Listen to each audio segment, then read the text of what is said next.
दोस्तों इस वीडियो में आपको सिखाने वाला हूँ कि आप अपने स्क्रूड्राइवर को मैग्नेटिक कैसे बनाएं।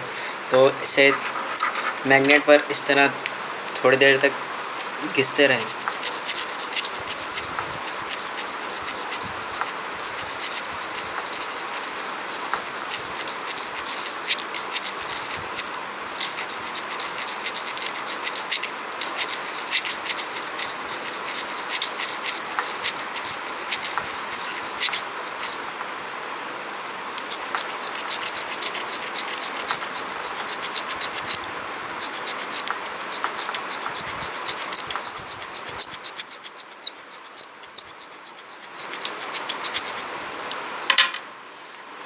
चलिए इसे टेस्ट करते हैं।